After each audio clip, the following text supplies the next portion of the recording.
Sociedad 3.0 Multimedios presenta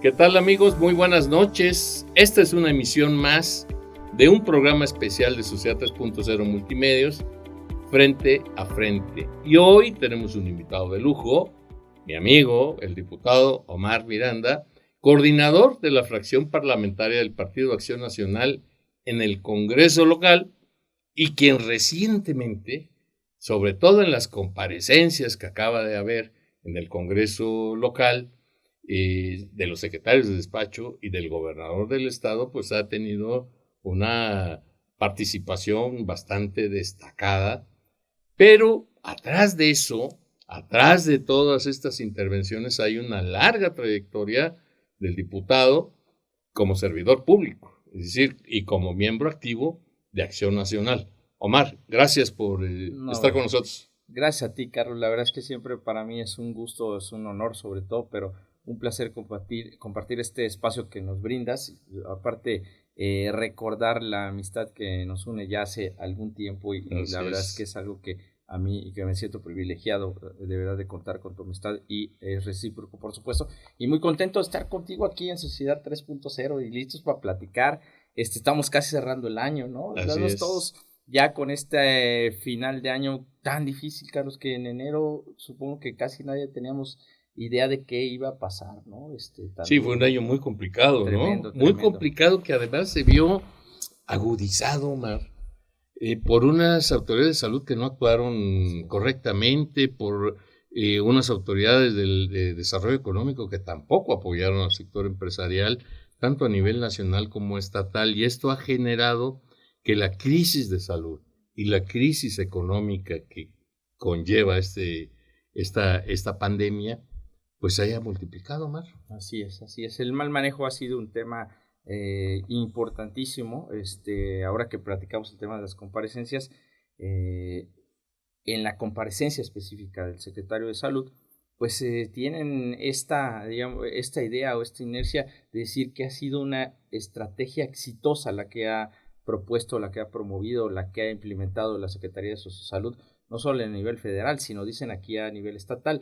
La verdad es que estamos en los primeros 3 o 4 lugares de tema de mayores infecciones por COVID, de mayor muerte, pero no solo en población abierta, sino en el sector salud, uno de los 3 primeros estados donde más gente que se dedica, que trabaja en el sector salud ha muerto, y nos parece que eso no es ningún tema de un éxito, más bien ha sido un fracaso total.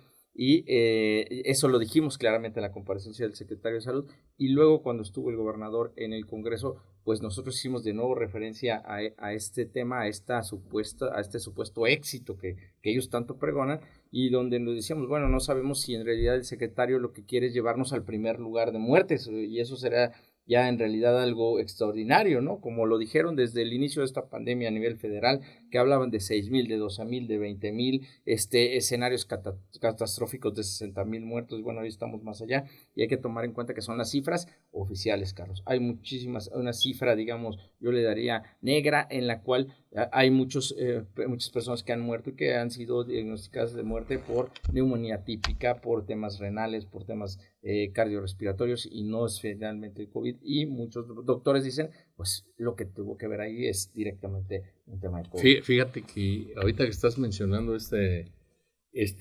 índice de personas fallecidas no oficiales por el COVID, hace poco leía yo un indicador a nivel nacional que decían que en México, comparado a octubre, comparado con el año pasado, habían muerto más de 250,000 personas más que el índice de promedio, y que no se estaban contabilizando por alguna razón como causa del COVID. Es decir, pero hay ese número que es adicional a lo que ha sido el promedio anual de muertes por mexicanos por diversos problemas, ¿no?, de salud. Pero es una cifra espeluznante, 250,000 más.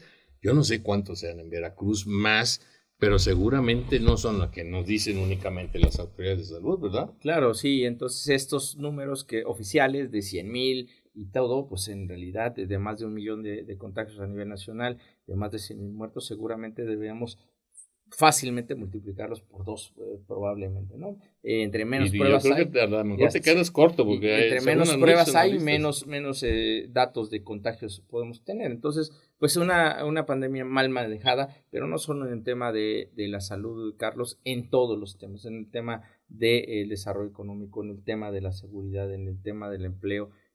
Nosotros hemos sido muy claros y hemos tenido participaciones importantes en las comparecencias, y con todos y cada uno de los secretarios que se presentaron en el Congreso y con el gobernador del estado, fuimos claros y enfáticos dándoles datos duros, contundentes, que ellos mismos proporcionaron en sus informes de en realidad que no hay tal desarrollo, que no hay tal cambio. Mira, otro de los temas que nos llegaban a impactar era el tema de que se daba por hecho, es decir, nosotros lo pensamos, pero lo confirmamos en la comparecencia de la Contraloría del Estado, en donde nos dio a conocer que prácticamente el 99% Es verdad, de eso los es contratos un dato es bastante. asignaciones directas. Que ellos argumentaron que por el tema de la crisis sanitaria y económica se asignaron directamente esos contratos, ¿no? Exactamente, lo que Como que es nosotros, una majadería. claro, y mira, al final del día, es decir, tampoco están, digamos, muy fuera de onda en este sentido,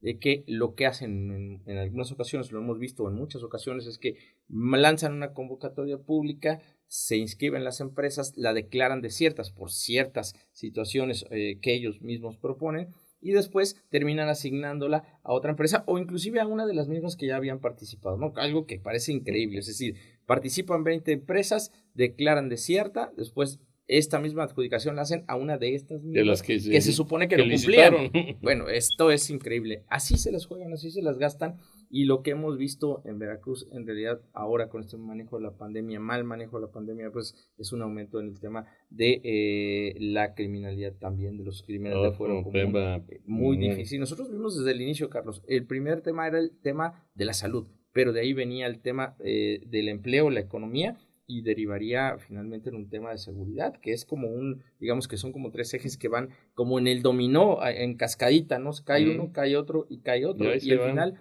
esto ha sido, nosotros hemos platicado con la gente de las micro, pequeñas y medianas empresas, y bueno, empresarios como tú, Carlos, que les preguntamos, ya no de niveles, digamos, grandes como muchos de ustedes, sino empresarios que son más pequeños, que van al día con una dificultad distinta o que han emprendido apenas, y decimos, oye, ¿qué tanto les han ayudado? Pues no hay ninguna ayuda en realidad, hay una ayuda que daban de 10,000 pesos, Carlos, 10,000 pesos, yo creo que para una fonda le alcanzará para el sueldo quizás de 2 o de 3 personas en una quincena, no lo sé, o en un mes, pero eso es todo, y yo les hacía esta comparativa. Ustedes entregaron un recurso, digamos, de 10,000 pesos en más de 8 meses o 9 meses que va la pandemia. O sea, ustedes ayudaron a lo mejor 15 días, ¿no? Y de ahí lo demás. Oye, Omar, ahorita que estás hablando de este tema, recuerdo cuando le pusiste ahí al secretario de Desarrollo Social su despensa, ¿no? Que él decía que con eso se podía vivir un mes una sola persona. Sí. Digo, hasta el presidente de la República lo dijo en una de sus mañaneras, que había que hablar seriamente sobre este tema, ¿no? Claro. O sea, qué exhibida de este secretario. Mira, nosotros ya habíamos escuchado, como todos, gracias a los medios de comunicación, esta declaración del secretario. Nos parecía que como todos podemos haber cometido un error, seguramente tenemos en lo personal muchos errores, y pues a lo mejor sería un error. Pero cuando llegó a la comparecencia siguió con el mismo tema, que él, teniendo datos del Coneval supuestamente, había implementado este proyecto en el cual se habían ayudado más o menos a 50 y tantas mil familias, ponle 60,000 familias de un universo de 1.4 millones de veracruzanos en pobreza y pobreza extrema. O sea, tienes idea de que son 57,000 contra 1,400,000 familias, bueno, personas. Al final siguió con esta idea de que no, según el Coneval, una persona podía vivir un mes con una despensa de 1,000 pesos, y con esa misma despensa quizás podrían vivir 2 personas 15 días y hasta 3 personas por 10 días. Lo que hicimos es que esa mañana pues pasamos a comprar, vimos en el portal del gobierno federal cuál era la canasta básica. Son 40 productos que marca el gobierno federal en su página oficial. Fuimos a intentar comprar los 40, nomás nos alcanzó para 18, por supuesto que no nos alcanzó para todos, y eso fue lo que llevamos. Y al final del día, más que un tema que algunos, ya eso luego no lo platicaba en ningún lado, aquí lo ¿Fue nota nacional? Pero no, lo que te quería platicar es que cuando yo voy pasando a dejarlas, pues cuando vienen el pleno está, pues digamos, lleno de invitados de los secretarios, ¿no? Bueno, me gritaban payaso, me gritaban majadero, me gritaban todos los que estaban ahí en la galería del partido, del Congreso, perdón. Y pues yo dije, no, pues con todo respeto. Lo cierto es lo siguiente, más que un tema de lucimiento personal, Carlos, es un tema que lastima a los ciudadanos. Claro. Es decir, alguien que está al frente de un lugar tan importante como una secretaría que es la encargada de abatir la pobreza, de buscar el beneficio para la gente más necesitada, de ver a los más desamparados, quien está al frente no tiene idea de con cuánto se puede mantener una persona. Este es el punto. Y cómo teniendo gente tan insensible pueden dirigir un proyecto tan importante. Entonces nosotros hicimos este reto, le dijimos, a ver, si usted está convencido de que esto que está haciendo en realidad sirve a las personas, yo lo reto a que usted sobreviva un mes con esta despensa y ahí se la dejamos, y ahí le dejamos. Ya no supimos si se la llevó él o alguien de su gente ahí, pero bueno, nosotros continuamos con el reto. Habrá que ver si ya se acabó el kilo de arroz y el atún, las 2 latas de atún y todo esto que llevaba. La verdad es que es una burla, Carlos, y eso lo hicimos con toda convicción, sobre todo defendiendo a los ciudadanos, porque una cosa es que la situación esté difícil y entendemos los recortes, la falta de ingresos también al gobierno, pero Claro. otro es que intenten inclusive burlarse. Eso también lo dijimos cuando vino el gobernador. Dijimos, quizás su secretario no entendió bien y lo que él está tratando es de conservar a toda esta gente pobre en ese estado de pobreza y a aumentar las filas de la pobreza en Veracruz, y eso es lo que está intentando hacer. Al final del día, ni en desarrollo social, ni en desarrollo económico, ni en salud, ni en seguridad, ni en ninguna de las áreas, ni en transparencia, que tanto lo pregonaban, Carlos, tanto decían que no iba a ser la robar, no administración engañar diferente. y no sé qué, pues no hemos encontrado. Lo único que están haciendo es institucionalizando estas prácticas como las que platicábamos hace un momento, en donde lanzan una licitación, la declaran desierta, la dan a quien ellos quieren, sin siquiera tener claridad si estas empresas cumplen o no con los parámetros que se necesitan en obras, en infraestructura o en servicios o en bienes que está adquiriendo el Estado. Nosotros le preguntamos al secretario de Desarrollo Económico si en realidad había una estrategia para para activar la economía. Tú sabes, Carlos, que una fórmula, y en todo el mundo es así, una fórmula clara, efectiva para reactivar la economía o para activar la economía para que se mantenga es el gasto público, el gasto que hacen el gobierno hacia las empresas. Lo que nosotros dijimos, a ver, si ustedes tienen una estrategia en realidad, díganos, secretario, qué tanto del gasto de todo el gobierno del estado se está realizando en empresas veracruzanas. Nunca lo supo contestar. Lo que 2 veces se lo preguntamos, lo que nos deja claro es que no hay ninguna estrategia, que cada quien hace lo que quiere y que se están privilegiando empresas de otros lados que son, pues, por otros contactos, ¿no? Y a los que no se está ayudando eso a los empresarios veracruzanos en toda la región. Fíjate que esa es una de las demandas del sector empresarial en Veracruz. Digo, de todos los niveles y de todos los giros, que el gasto público, la inversión pública, se haga a través de empresas locales, porque es, como tú bien apuntas, esto dinamiza la economía y genera ingresos no solamente para las empresas, sino para sus trabajadores. Desafortunadamente, con esta crisis económica, según el último dato que tengo yo, se perdieron casi 6,000 empleos en Veracruz. Y yo creo que esta cifra se queda corta. Oficiales, supongo. Sí, ¿no? sí, oficiales, de los que van al Sí, seguro pero social. hay que ver los impactos en el comercio informal claro. y en tantos más, ¿no? Pero este hecho de que tú señalas, yo creo que es un tema recurrente en esta administración. Es decir, y en las anteriores también, porque tal pareciera que la obra pública, que las adquisiciones, que los servicios, pues se hacen a libre arbitrio del funcionario de mayor jerarquía en esa área y no se privilegia el tema de las empresas veracruzanas.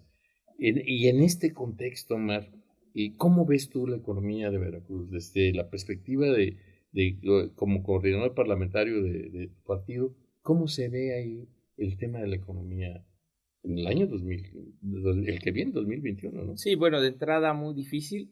Hay un recorte importante, creo que son 1,600 millones. Millones sobre el presupuesto, sobre sí. el presupuesto, es un recorte muy fuerte. pero sobre todo y lo más importante, Carlos, mira, nosotros en el Congreso ahora estuvimos hablando de nuestro informe, porque cada año tenemos que presentar un informe y es algo que a nosotros nos ha tomado en realidad mucha seriedad, porque nos parece que yo lo he platicado en varias ocasiones, en el mundo de la política, pues en general está muy, muy desvirtuado, sobre todo muy mal visto, ¿no? Está desprestigiado, para decirlo claramente. Y dentro del segmento de la política, que ya está desprestigiado, digamos, en los últimos escalones, dentro de esos segmentos, el del diputado es el que yo creo que está en el suelo o en el sótano, quizás, ¿no? La verdad es que... A veces merecidamente, Totalmente, ganado a pulso. Ahí sí no hay duda. O sea, porque hay algunos diputados que no saben ni leer, sí, Omar. Yo he visto algunas participaciones ahí en la televisión me siento apenado por los representantes populares, algunos que tienen algunos, Veracruz, lamentablemente. ¿No? Pero bueno, lo que nosotros hemos tratado de hacer desde el inicio es mostrar en realidad trabajo y temas que puedan en realidad ayudar a los ciudadanos, generar un cambio en beneficio de sus vidas. ¿Qué es lo que hicimos en el Congreso en este año? Muchas cosas. Una, propusimos que, y va en relación a la pregunta de la economía, propusimos que la Comisión Federal de Electricidad, la Secretaría de Energía o el gobierno del estado o en conjunto los tres pudieran buscar una fórmula de subsidiar sobre todo a las micro, pequeñas y medianas empresas una parte del recibo de luz. Mira, hay estados que ya lo han hecho como Quintana Roo. Quintana Roo le entra el gobierno del estado con una parte, me parece que es el 25% de lo que les llega de cobro de luz, como una forma de seguir activando. Mira, ustedes tienen que seguir pagando el agua, la luz, la renta, el teléfono, los impuestos. Y no podemos posponer nada, esos son los rigurosos. Impuestos y la nómina. Si el gobierno ayuda a que los empresarios, micro, pequeños empresarios, que son empresarios, digamos, de esfuerzo, ¿no?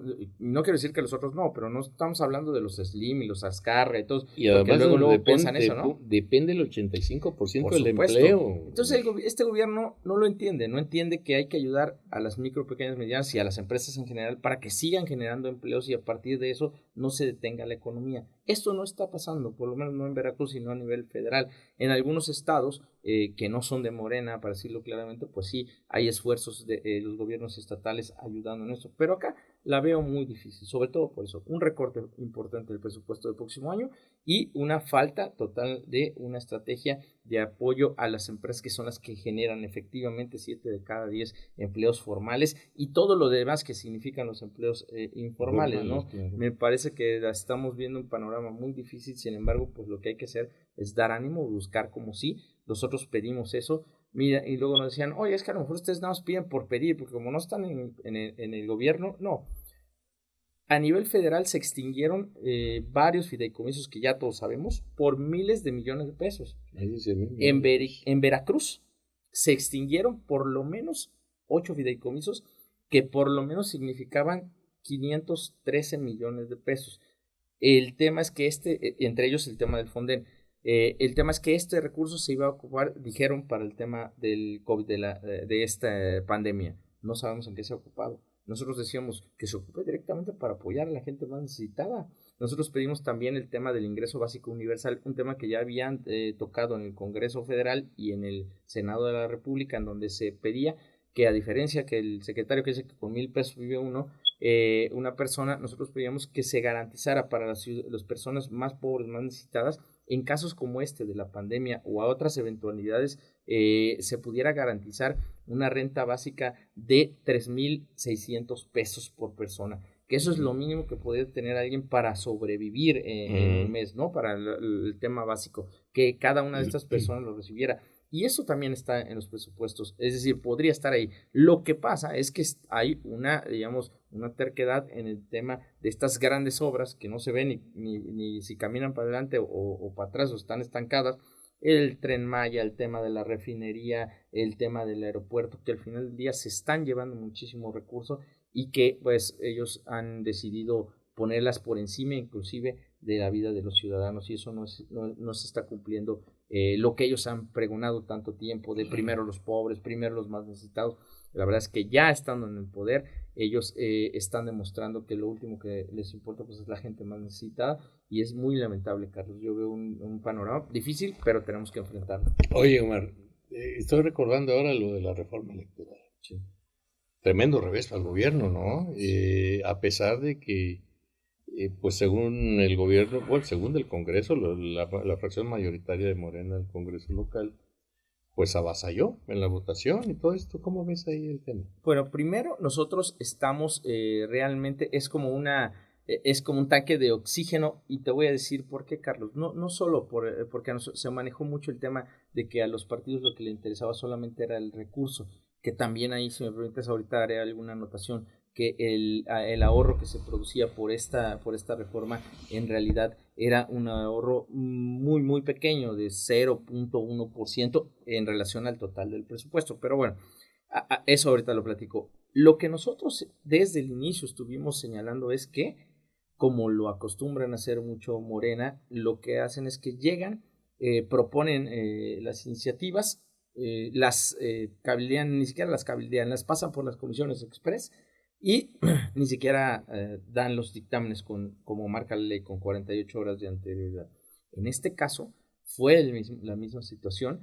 No nos entregaron el dictamen con las 48 horas de anticipación para conocerlo. En el caso de una reforma electoral, sí, Carlos, es un tema de gran importancia. Claro. Nos lo entregaron 1 hora después de haber iniciado la sesión en la que se votaba. 1 hora después. La sesión empezó a las 11 y a las 12 nos entregaron el dictamen. Ese fue el motivo por el cual la Suprema Corte echó abajo esta reforma, porque no existieron las condiciones para poder realizar el trabajo de los diputados, que es revisar, debatir y después votarlo, ¿no? Esto es lo que vio la Suprema Corte, y por eso lo echó abajo. Esta falta en este proceso legislativo, que al final del día nosotros desde el principio lo señalamos, que si tú recordarás, lo lograron con exactos 34 votos, que hubo jaloneos, que hubo fracturas inclusive en los partidos, amonestaciones y en varias, que tu fracción votaron a favor. Un compañero, pero el PRI también, que también fueron amonestados o expulsados, y también de otros partidos. Al final del día lo que señalamos siempre no solo es la ilegalidad que venía contenida en la desaparición de los consejos municipales en todo el estado, tremendo, sino en todo el cúmulo de temas que venían incluidos ahí para poder ayudar al gobierno en turno a poder conservar el poder. Nosotros lo señalamos, lo puntualizamos, pero aparte el tema del proceso legislativo, que no estuvo bien. Eso fue por lo que se cayó. Dentro de todo esto, lo que iba es el tema de, como ya lo decimos, los consejos municipales. Lo que decía esta reforma que se cayó es que ya se desaparecían los consejos municipales y esos iban a un distrito. Tú te imaginas en un municipio donde hay una contienda dura, primero para sacar de ahí los paquetes, y luego para qué los trasladas a otro lado, en donde en el traslado puede pasar cualquier cosa, y entonces pues hasta podrían declarar inválida esa elección, ¿no? Entonces nos parecía que eso no era algo que funcionara. También le atribuían ciertos temas al OBLE que no quedaban claro, como el uso de la fuerza pública en caso de que, algo que ya está en la Constitución y que ya se viene manejando, ese cuidado. Al final, la Suprema Corte nos da la razón, y un punto específico era el de las prerrogativas de los partidos. Ciertamente mandaba a la mitad la prerrogativa de los partidos, y cuando a mí me preguntaban qué pasaba con eso, yo decía que cuando llega el PAN, lo que yo recuerdo claramente es que los militantes teníamos una cuota para aportar el partido, y los funcionarios aún la tenemos. Nosotros aportamos una parte, un porcentaje de lo que ganamos al partido, y que desde el 1929 que se creó el PAN, se funda el PAN, hasta 1980 más o menos, Carlos, el PAN sobrevivió gracias a las aportaciones de sus militantes. Fue hasta 1980 por ahí, donde, de acuerdo a una reforma electoral que venía derivada del 76, me parece que habían tenido una convulsión importante a nivel nacional por esas elecciones, el presidente, entendemos, lanza una reforma en donde propone que ya los partidos puedan contar con dinero del gobierno, dinero público. Y inclusive en el PAN hubo una gran discusión en el seno del Consejo Nacional, donde la mitad prácticamente decía que no se debían aceptar esas prerrogativas, y la otra mitad que sí. Finalmente, por una pequeña mayoría, ganó el sí, pero fue hasta 1980 donde nosotros, donde el PAN decidió sí acceder a las prerrogativas. Esto es, de los 80 años del partido, 50 años sobrevivió sin necesidad de estas prerrogativas. todavía cuando nosotros llegamos era un tema de los militantes, decían su aportación de 5 pesos mensuales, 10, 20, lo que cada quien, ahora sí como dicen, cada quien se mataba solo, decía cuánto le puede entrar. Los funcionarios sí hay una tasa especial, pero bueno, al final del día, esto no era lo que nos preocupaba era el ataque claro a digamos, a quienes no estamos de acuerdo con este régimen, ¿no? Y que eso trataba de debilitar, porque en la verdad, en el día a día, sí afecta la operación de los partidos, sí afecta el poder tener por lo menos un piso básico en donde pueda tener operatividad las instituciones políticas, ¿no? Y puedan presentar opciones claras y con, te digo, mínimos básicos para competir. Entonces, esto sucedió. Después de esto, pues ya recordemos que se había dicho que comenzaba en esta reforma que se cayó, comenzaba hasta enero el proceso, pero como se cayó, la Suprema Corte dijo que seguía vigente la legislación anterior. Que a nosotros cuando todo ayer inició el proceso electoral. Hoy se instaló a las 10 de la mañana el Consejo General del OPLE y ya comienza formalmente. Pero algo que nos llamaba mucho la atención, y lo dijimos en el debate, Carlos, cuando fue este tema de la reforma, es que nos extrañaba mucho cómo con este sistema, con el que hoy está, con el que prevaleció, y que en ese momento querían reformar Morena, con ese mismo había ganado Morena, con todo lo que costaba, con todo lo que implicaba y con todos esos temas que no les gustaban supuestamente. Con ese ganó Morena. Y en ese momento, pues como ya no les convenía, querían cambiarlo, ¿no? Nos parecía otra más de las miles de incongruencias que presenta este régimen, y pues que al final del día, por eso yo te digo, es un tanque de oxígeno no solo a los partidos, sino a los ciudadanos y a la legalidad, Carlos, que eso es lo más importante. Sí, por supuesto. Oye, Omar, pues se habla de esta posible alianza entre el Partido Acción Nacional junto con el PRD y el Partido Revolucionario Institucional. ¿Cómo ves el tema de la alianza? ¿Va a servir para el próximo proceso electoral de 2021? ¿Cómo ves a la Acción Nacional en este proceso?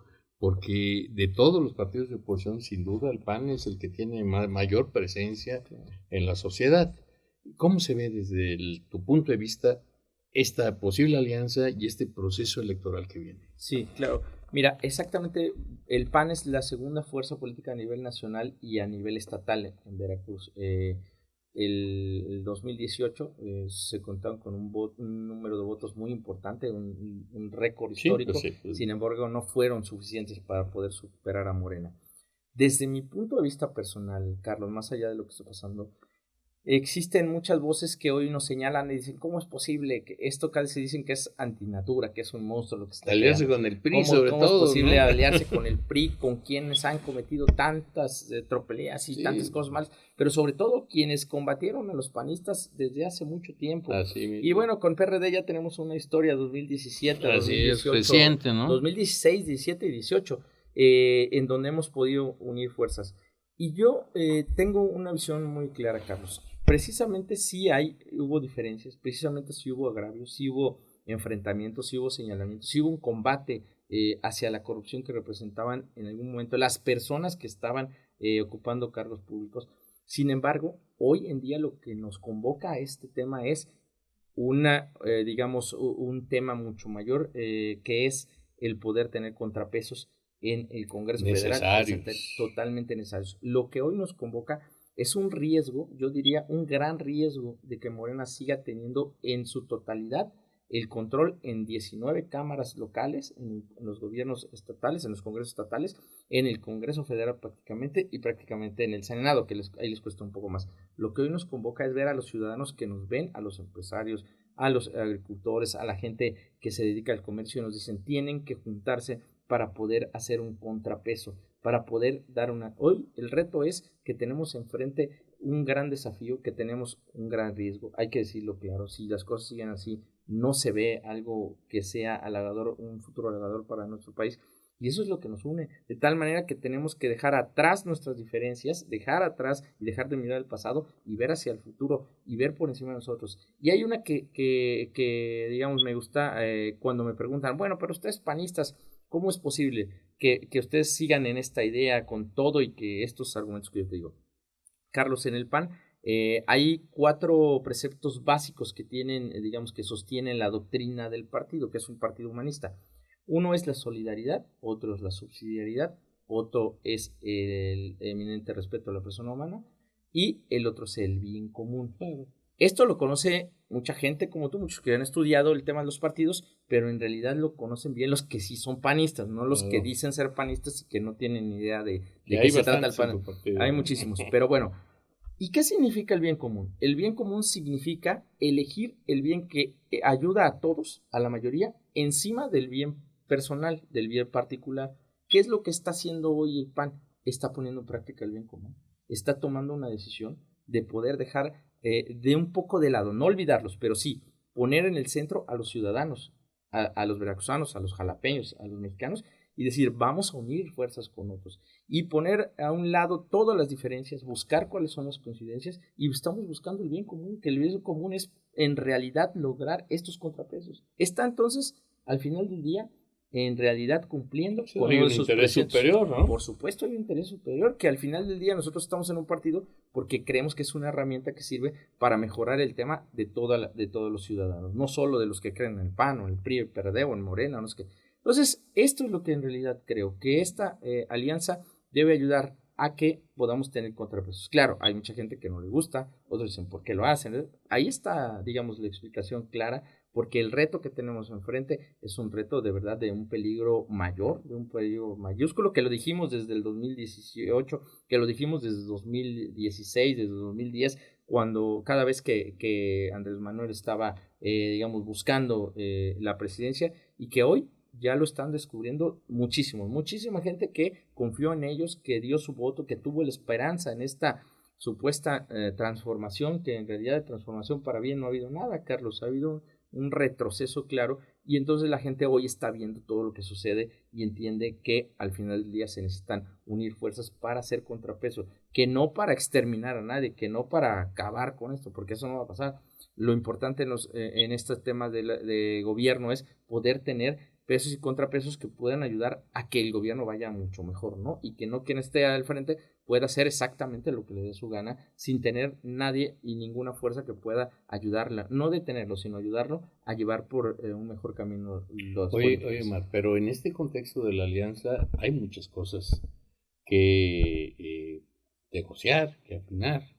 El tema de la participación de los candidatos, yo creo que lo que está esperando la ciudadanía no son candidatos impresentables, candidatos que pues, tienen antecedentes de conductas, digamos, equivocadas, por llamarlo de una manera muy suave. Y aquí está el reto, es decir, el tema, por ejemplo, de Jalapa, el tema de nuestra capital, ¿no? Donde tenemos un gobierno municipal que ha dado pocos resultados, a pesar de que nos dicen que en 3 años, según el informe del alcalde Hipólito Rodríguez, se invirtieron más de 900 millones de pesos en obra pública, que uno no alcanza a ver, sinceramente, ¿no? Uno puede entender que en las colonias, que no, pero no, ese volumen de recursos invertidos en Jalapa, pues sinceramente no hay sustento en una primera visión. Tú como jalapeño destacado, además, ¿cómo ves el tema de la administración municipal? Bueno, yo no diría, tú eres muy benévolo con ellos, le dices pocos aciertos que han tenido, yo creo que nulos resultados han tenido en realidad, Carlos. Nosotros hemos estado caminando en las colonias y mira, hay una que de repente me queda claro y ahora que platicamos esto, la recuerdo claramente allá en la colonia Bosques del Sumidero, hay una calle. Ahí hay varias colonias que convergen, el Olmo, Bosques del Sumidero, algunas otras. Tú conoces bien esa parte, pero no está. Bueno, los ciudadanos de ahí, los vecinos de la calle Juan Pablo II, que es una cuadra prácticamente, porque de ahí se llama 27 de julio, me parece la calle, tienen el grave problema de que viven en una calle como muchas de las de Jalapa, una calle que no tiene pavimentación, que es de bajada, que al final cuando vienen las lluvias es un tema dificilísimo. Ahí hay costales que los propios vecinos han podido poner para pues poder transitar. Es casi imposible transitar cuando hay un tema de lluvias, ¿no? Han solicitado al ayuntamiento, ya no digamos que si lo han hecho, pero ya no esperan en la pavimentación, sino por lo menos que les ayuden con caliza o con algún material para poder. Pero eso entendemos que puede ser difícil. No han tenido respuesta, por supuesto. Pero hay otro tema que todavía me parece que es súper sencillo y que no han tenido respuesta.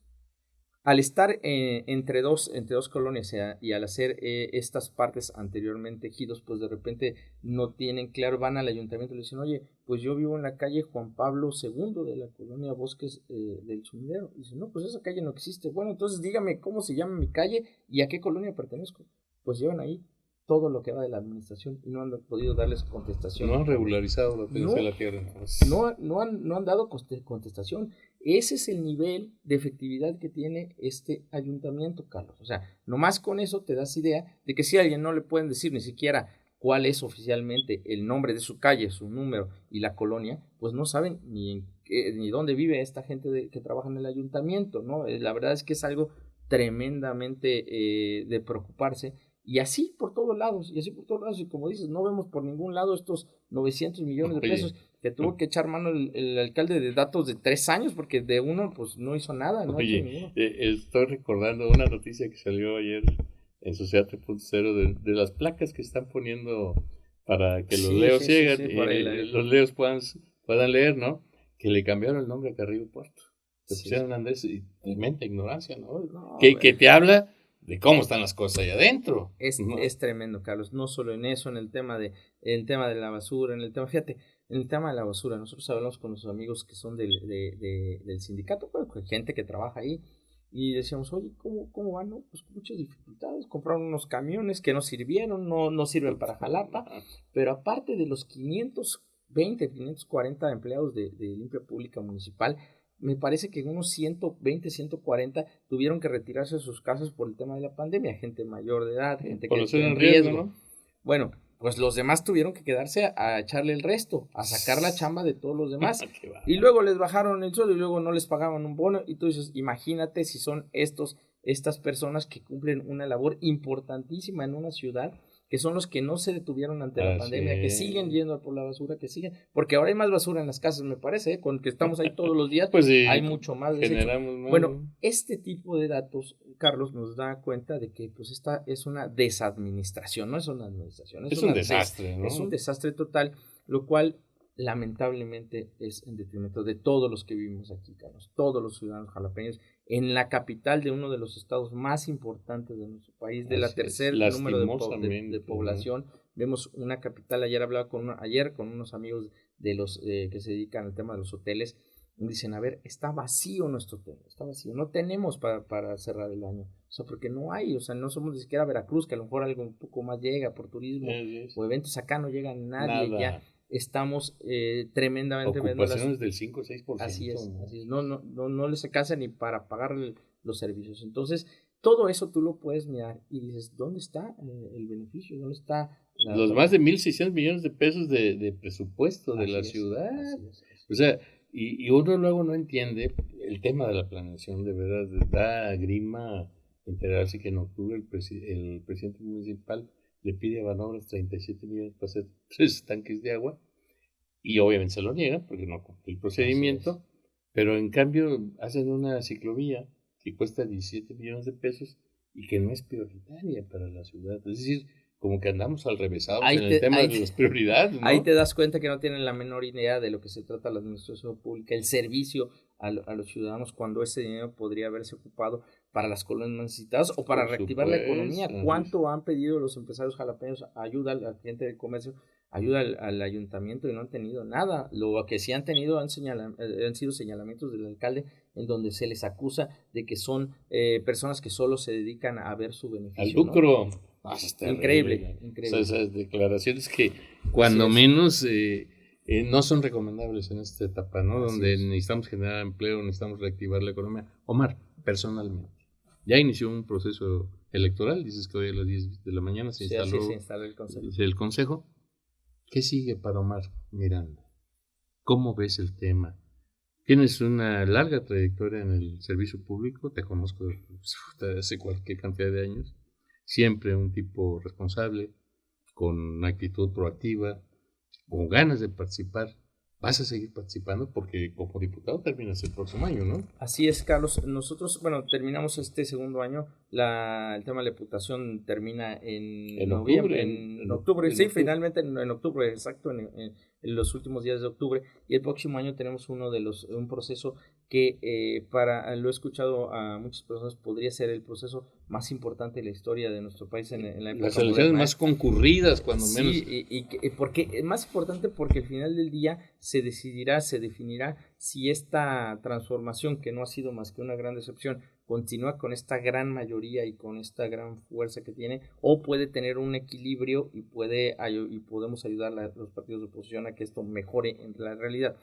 Yo hoy estoy trabajando por el tema de la oposición, te digo que lo que no dejamos de hacer, mientras otros se quedaron de los brazos cruzados en casa, esperando hablo de funcionarios públicos, esperando que pasara la pandemia, muchos otros nos dedicamos a salir a ver a la gente en la medida de nuestras posibilidades, a ayudar a los que más lo necesitaban, algo muy limitado, lo hacíamos con nuestro salario como diputados, pero que al final del día me parece importante que la gente viera que no olvidábamos que nos debemos y que representamos a la gente de Jalapa. En el Congreso hemos dado, digamos, batallas importantes y hemos tenido una postura clara, contundente, en este caso de las comparecencias, pero también en la presentación de iniciativas.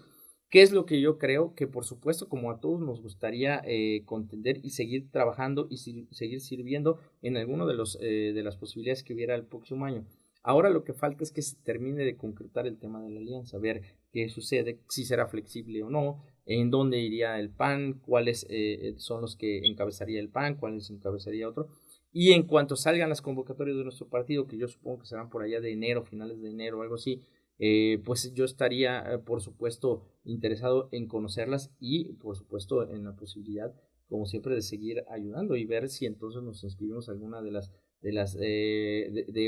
candidaturas que estarán en juego el próximo año. Oye, yo he escuchado comentarios de militantes del PAN, que son amigos mutuos, donde pues señalan que tú serías un excelente candidato para la alcaldía, más que para otro puesto, puesto que conoces la ciudad, la has caminado y conoces sus problemas y tienes una propuesta para resolverlos. No, ¿Cómo ves ahí el tema? No, bueno, te agradezco mucho y bueno, le agradezco. Yo lo he escuchado, Gracias, Carlos. La verdad es que, bueno, mira, siempre ha sido, y para que todos, digamos, creo que muchos de nosotros hemos tenido la idea o la ilusión de servir a nuestra ciudad desde un puesto tan importante como es la alcaldía, en este caso, y pues es algo que se tiene que construir, que se tiene que demostrar, por primero, supuesto, capacidad. Ya no puede haber candidatos improvisados Es, y que no conozcan la ciudad, Omar. Por supuesto, hay que demostrar trabajo, sobre todo, y capacidad. Y bueno, como te digo, ya que se presenten las convocatorias, pues estaremos viendo. Pero tú estás listo para lo que venga. Estamos listos para lo que venga, mi Carlitos. Muy bien, Omar. Pues muchas gracias por esta entrevista. Gracias a ustedes, a Universidad Ives, que siempre ha sido una casa que nos ha recibido y que nos ha ayudado a los jalapeños, y que por medio de ustedes hemos ayudado a muchísima gente, que ha dado muchísimas becas, y eso pocas veces, lo saben la gente que ha ayudado, pero ahí aquí con Carlos, con tu hijo Carlos, con todo el equipo de IBES, han sido siempre Omar. Muy solidarios, no solo con nosotros, sino con los ciudadanos aquí y en otros lados del estado, a quienes han ayudado mucho, y sobre todo a la gente que necesitamos, y de verdad agradecidos mucho con ustedes. Un mensaje para nuestro auditorio, Omar. Pues solo decirles que estamos pues en este fin de año, que lo que les pedimos que no bajen la guardia. También traemos, ya no platicamos del mascarita tapada, que es una fórmula que inventamos ahí como para llegar más a la gente, como para llegar de una forma distinta, y luego les vamos a mandar algunos temas para también, si gustan. La idea de concientizar, el mensaje es que no bajemos la guardia, que en algunas ciudades como el Distrito Federal, la Ciudad de México, CDMX, ahora escucho que hay ya una ocupación muy importante en el tema de los hospitales. Así y que hay otra vez una situación difícil. Estas épocas seguramente queremos ver a nuestra familia, queremos ver a nuestros seres queridos, pero pensemos primero en la salud de todos, ¿no? Invitarlos a que no bajemos la guardia y decirles que yo estaré trabajando ahí y representando y defendiendo a los ciudadanos desde el Congreso del Estado con mucho orgullo, pero sobre todo que es un honor para mí. Muy bien, muchas gracias, Omar. Pues este fue un programa más de Frente a Frente. Aquí, un programa especial de Sociedad 3.0 Multimedios. Muy buenas noches y cuídense mucho.